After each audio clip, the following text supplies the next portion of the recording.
Hello students, good morning. Welcome to your civics class. So in our previous class we have completed 10th chapter from part B, and today we are going to start from part A, first chapter, the Cold War era, on page number 1. After the Second World War, allegations and counter-allegations between Russia and USA have gave rise to the situation which began to be called Cold War. तो second world war के बाद में जो allegations हो रही थी Russia और USA की तरफ से एक दूसरे के ऊपर जो एलिगेशंस लगाई जा रही थी, इस सिचुएशन ने कोल्ड वॉर को राइज किया. The next is the Cuban Missile Crisis. Cuba is the largest island in West Indies. So Cuba largest island है West Indies का. The Soviet Union began to equip Cuba with weapons which included nuclear missiles. So जो Soviet union है उन्होंने Cuba को equip कर दिया, पूरी तरीके से फुलफ़िल कर दिया with the powerful weapons and nuclear missiles. This posed a serious threat to the security of United States. और जब क्यूबा के पास इतने सारे nuclear missiles and weapons, powerful weapons हो गए, जिसकी वजह से जो यूनाइटेड स्टेट्स है उनमें एक थ्रेटन आ गया, एक डर आ गया for their security. The American president Kennedy declared that the United States would stop all Russian ships or aircraft moving towards Cuba. So जो अमेरिका के प्रेसिडेंट थे उस टाइम पे जॉन केनेडी, उन्होंने डिक्लेयर किया कि रशिया में जो भी शिप मूव कर रहे हैं क्यूबा की तरफ, जो कि मिसाइल्स रिलेटेड और वेपन्स रिलेटेड मटेरियल्स लेके जा रहे हैं, वो सारे मूवमेंट स्टॉप कर दी जाएँ. और इन सारे रीजंस की वजह से रशिया एंड यूएसए के बीच में कोल्ड वॉर, एक क्लैश स्टार्ट हो गया. After this, fall of axis power in second world war. The allied powers USA, Russia, Britain and France won the power.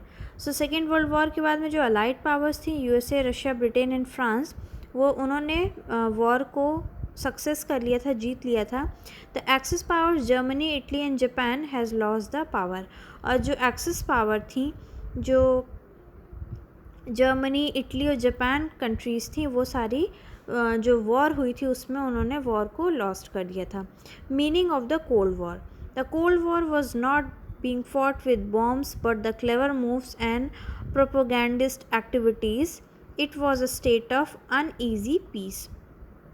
So जो कोल्ड वॉर थी वो ऐसी war नहीं थी जिसमें बॉम्ब या वेपन्स यूज़ किया जाए, बल्कि वो एक क्लेवर मूव था. जितनी भी एक्टिविटीज़ हो रही थी उसको माइंड गेम के थ्रू, क्लेवर मूव्स के साथ एक दूसरे कंट्रीज़ को काउंटर दिया जा रहा था, क्लैशेस हो रहे थे. It was a state of uneasy peace. और ये एक ऐसा स्टेट था जिसमें जो पीस थी, जो शांति थी, वो बहुत ज़्यादा ईजी नहीं थी. Consequences of the Cold War.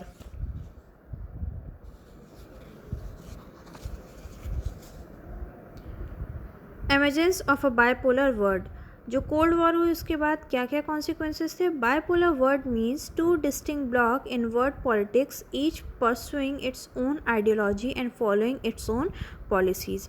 इसके बाद जो बाइपोलर वर्ड थे मीन्स जो दो वर्ड थे यूएसए एंड रशिया, ये दो पार्ट्स में जो डिवाइड हो गए थे. Two distinct blocks in the world politics, each pursuing its own ideology. और दोनों ही कंट्रीज़, दोनों ही डिस्टिंक्ट ब्लॉक्स अपनी अपनी आइडियोलॉजी को, अपनी अपनी पॉलिसीज़ को, अपनी अपनी जो चीज़ें थी उसको फॉलो कर रहे थे. One of them was a Soviet block led by Russia and other block was a Anglo American block lead USA USA. जिसमें से एक सोवियत ब्लॉक था जो कि रशिया के थ्रू लेड हो रहा था, एंड दूसरा ब्लॉक कौन सा था, एंग्लो अमेरिकन ब्लॉक और लेड बाय यूएसए. एक ब्लॉक रशिया कंट्रोल कर रहा था and other block is controlled by USA. The following were the consequences of Cold War. सो जो कोल्ड वॉर हुए उसके क्या कॉन्सिक्वेंसेस थे? Military alliance like the North Atlantic Treaty Organisation and Warsaw Pact, race for weapons and the nuclear threat, emergence of new independent nation in Asia and Africa, and growth of the non-alignment movement. So these are the consequences of the Cold War. Next is the causes of the Cold War. Then now see what are the causes of Cold War. Cold War के क्या क्या reasons थे? Power rivalry. Russia installed communist government in the East European countries. In answer to this, the United States decided to curb the influence of Soviet Russia. Ideological difference between smaller countries. एक rivalry start हो गई थी Russia में और जो other east European countries थी उनके बीच में. इसके आंसर के लिए यूनाइटेड स्टेट्स ने भी सोवियत रशिया के साथ इन्फ्लुएंस करना स्टार्ट कर दिया था, राइवलरी स्टार्ट कर दी थी. आइडियोलॉजिकल डिफरेंस हो रहे थे रशिया में और वेस्टर्न नेशंस में. जो मिलिट्री अलाइंसेस थे विद स्मॉलर कंट्रीज़ उनमें भी बहुत ज़्यादा क्लैशेस हो रहे थे. Both the blocks wanted to extend their spheres to influence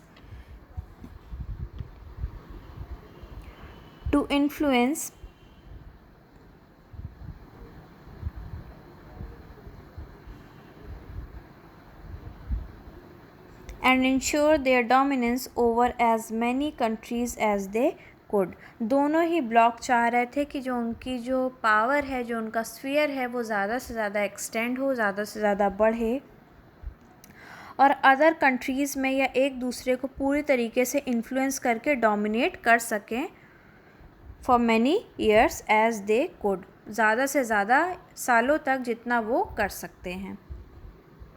Expanding arenas of the Cold War. What is the meaning of arena? Means area. So Cold War के बाद धीरे धीरे उसके एरिया को और बढ़ाया जाने लगा. फर्स्ट मार्शल प्लान बना. सो कोल्ड वॉर के इफ़ेक्ट को और बढ़ाने के लिए सबसे पहले मार्शल प्लान बना. Then the council of mutual economic assistance बना. After this the Berlin blockade, the Korean war, entry of communist China into the United Nations, and last is the Cuban crisis and the Vietnam War. These are the extending areas of Cold War.